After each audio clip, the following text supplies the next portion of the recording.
Power करती क्या है, क्या इसके आगे के प्लान हैं, क्या इसका फंडामेंटल है, किस चीज़ में ये ध्यान केंद्रित करने ऊर्जा क्षमता है। ये तब है जब अधिकतर कंपनियां देश की जो पावर में वर्क करती हैं और भारत जो है अपना सुनहरा भविष्य वर्क करती है।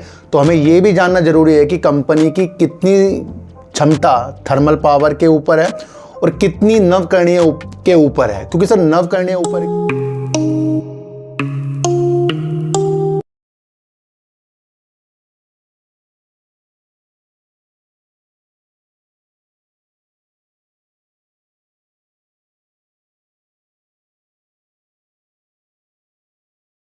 नमस्कार, मैं स्वागत करता हूं आपका अपने ही चैनल पर जिसका नाम है सार्थक बाजार से।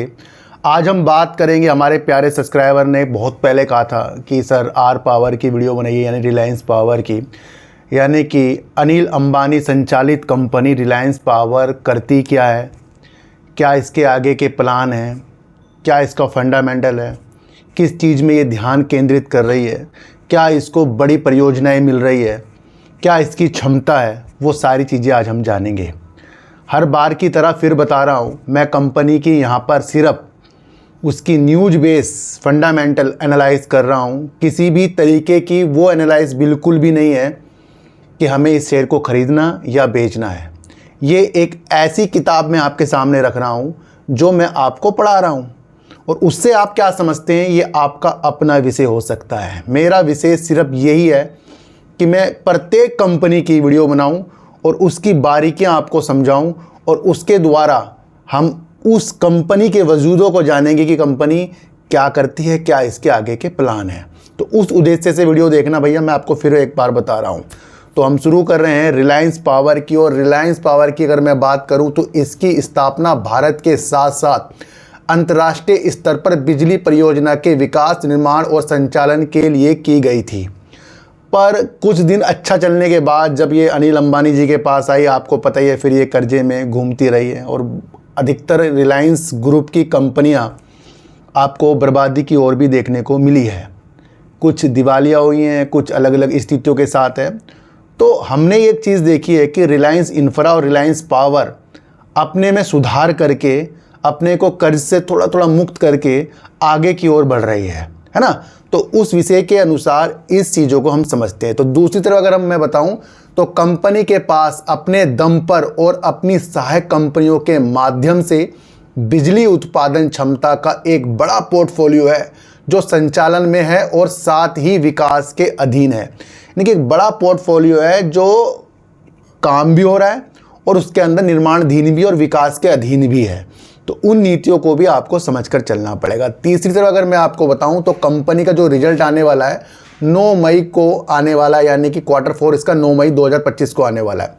अब हम कंपनी की वो क्षमता भी जान लेते हैं जिस चीज़ के ऊपर कंपनी वर्क करती है, यानी कंपनी थर्मल पावर पे वर्क करती है या नवकरणीय ऊर्जा पे वर्क करती है।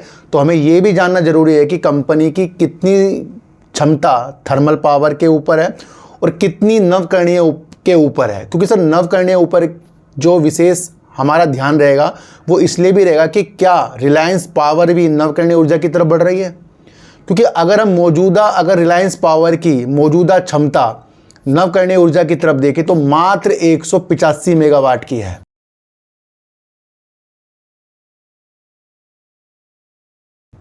और दूसरी तरफ अगर मैं आपको बताऊं तो उत्पादन क्षमता टोटल इसकी देखें तो 5945 मेगावाट है, जिसमें से 5760 मेगावाट तो थर्मल क्षमता है और 185 मेगावाट जो है आपकी नवकरणीय ऊर्जा क्षमता है। ये तब है जब अधिकतर कंपनियां देश की जो पावर में वर्क करती हैं और भारत जो है अपना सुनहरा भविष्य नवकरणीय ऊर्जा की तरफ देख रहा है और अपनी क्षमताओं को, चाहे वो जल विद्युत में हो, चाहे वो सौर में हो, पवन में हो, हाइब्रिड में हो, अन्य नवकरणीय स्रोतों के अनुसार हो, तो उसका जो भी माध्यम सरकार का है, लक्ष्य है 500 गीगावाट का है, वो है 2030 का।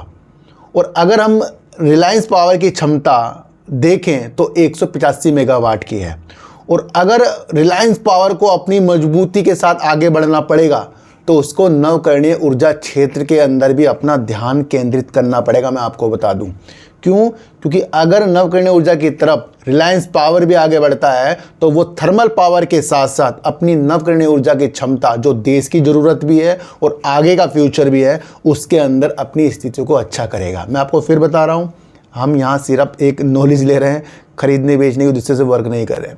दूसरी तरह अगर मैं आपको बताऊँ तो कंपनी का निवेश अगर हम देखें तो हमें देखने को मिलता है आर पावर ने नवकरणीय ऊर्जा क्षेत्र के लिए कई परियोजना पर काम किया है। कंपनी ने सौर ऊर्जा, पवन ऊर्जा और बैटरी स्टोरेज सिस्टम जैसे क्षेत्रों में भी निवेश किया है। ये भी आप समझकर चलना।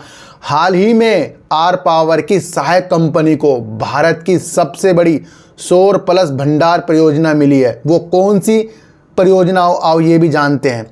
भारत की सबसे बड़ी 930 मेगावाट सौर प्लस भंडार परियोजना इसको मिली थी, जिसे देश में नवकरणीय ऊर्जा के परिवर्तन को बढ़ावा मिलेगा। ये न्यूज़ जो थी 12 दिसंबर 2024 की थी।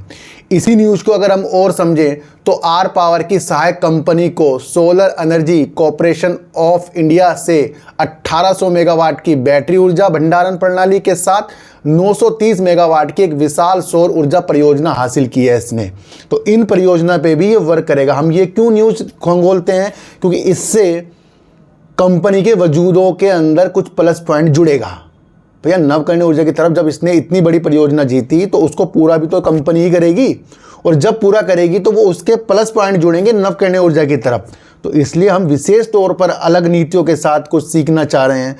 इसलिए आप सब जो भी मेरा साथ दे रहे हैं बड़े दिल से ही वो चीज़ों को देख रहे हैं। आपको बताऊं तो आर पावर की शासन अल्ट्रा मेगा पावर परियोजना, जो दुनिया का सबसे बड़ा एकीकृत थर्मल पावर प्लांट है भैया, दुनिया का सबसे बड़ा एकीकृत थर्मल प्लांट है। इसकी परियोजना है जो करीब करीब 4000 मेगावाट की क्षमता के साथ मध्य प्रदेश में स्थित है। कंपनी ने हाल ही में थर्मल पावर से परे नवकरणीय ऊर्जा की तरफ भी ध्यान केंद्रित करने का अपना विचार हमें पहले बता रखा है। तो अगर 4000 मेगावाट की बड़ी इसके पास थर्मल पावर की चीज़ें हैं तो नवकरणीय ऊर्जा के साथ भी अपने विचार को साझा करने की स्थितियां इसने हमें पहले बता रखी है। एक न्यूज़ अगर मैं आपको और बताऊं तो आर पावर का कहना है कि ये कंपनी स्वच्छ, किफ़ायती और विश्वसनीय ऊर्जा समाधान प्रदान करने पर ध्यान केंद्रित कर रही है। तो ये भी आपको समझकर चलना पड़ेगा। इसके अलावा कंपनी सौर, पवन, हाइब्रिड ऊर्जा प्रणाली और हाईटेक ऊर्जा भंडार तकनीकों पर भी काम करेगी। तो कंपनी अपनी आगे की विशेषता हमें कंपनी ने पहले बताई थी और ये चीज़ मैंने आपके लिए खोजकर आपके सामने लाई है। फिर एक और न्यूज़ अगर हम देखें तो ये पहला भारत और दुनिया में बढ़ती रिन्यूएबल एनर्जी की मांग को पूरा करने की दिशा में एक बड़ा कदम है जो भी ये काम कर रहा है। तो एक बड़ा कदम के साथ जो भारत की नवकरणीय ऊर्जा की तरफ कदमों के साथ है, तो आज हमने इसका ये नवकरणीय ऊर्जा का पॉइंट खींचा है आपके लिए। दूसरा अगर मैं आपको बताऊं तो 2 अक्टूबर की एक मिनट की न्यूज़ है, इसे भी आपको समझना है क्योंकि रिलायंस ग्रुप की जो अनिल अंबानी द्वारा संचालित रिलायंस ग्रुप की जो कंपनी है, भूटान सरकार की निवेश शाखा के साथ मिलकर सौर और जल विद्युत परियोजना भी विकसित करेगा। कहाँ करेगा? भूटान में। तो ये भी न्यूज़ पहले आई थी, लेकिन इसको भी हमें समझना है क्योंकि यहाँ से भी इसका हिस्सा नवकरणीय ऊर्जा के साथ जुड़ेगा, जो आगे इसकी काम के साथ जुड़ेगा। तो ये भी आपको समझना है। अभी एक न्यूज़ निकल कर आई है 2 मई 2025 की, और ये न्यूज़ काफ़ी बड़ी है क्योंकि इसको भी हमें समझना बहुत ज़रूरी हो जाता है। अनिल अंबानी की रिलायंस पावर एशिया की सबसे बड़ी सौर BESS परियोजना के लिए 10,000 करोड़ रुपए का निवेश करेगी। दुनिया की सबसे बड़ी 10,000 करोड़ की निवेश करने की योजनाओं के साथ ये न्यूज़ निकल कर आई है। इसी न्यूज़ को अगर हम थोड़ा सा और समझें तो रिलायंस पावर ने SECI के साथ 25 साल के दीर्घकालिक PPA पर हस्ताक्षर भी किए हैं। जो आर पावर की सहायक कंपनी ने कहा कि उसने केंद्रीय सार्वजनिक क्षेत्र के उद्यम भारतीय सौर ऊर्जा निगम यानी कि SECI के साथ 25 साल के दीर्घकालीन बिजली खरीद समझौते PPA पर भी हस्ताक्षर किए हैं। तो ये हाल ही की न्यूज़ है, और जो पहले की न्यूज़ थी वो मैंने आपको बता दी। उससे आपको चीज़ों को समझना है कि रिलायंस पावर जो है थर्मल पावर के साथ नवकरणीय ऊर्जा की परियोजना भी जीत रहा है, और एक बार जब SECI की तरफ से इन्हें बैन भी किया गया था तब ऐसा महसूस हो रहा था कि SECI जो बड़ी परियोजना नवकरणीय ऊर्जा की तरफ निकालती है उसने ही अगर रिलायंस पावर को कंपनी को बैन किया तो कहीं ना कहीं फिर इसकी आगे की नवकरणीय ऊर्जा की क्षमता कैसे ये अपने साथ जोड़ेगा, तो ये एक बड़ा सवाल था। और आज हमें देखने को मिल रहा है कि 25 साल का SECI से इसने बड़ा समझौता कर लिया है। तो ये शेयर बाजार है, यहाँ कुछ भी कभी गलत और कुछ भी कभी अच्छा हो सकता है। ये सब रणनीतियों का हिसाब है। फिलहाल हमें कंपनी की विशेषताएं जो हमारे सामने थी हमने वो समझी।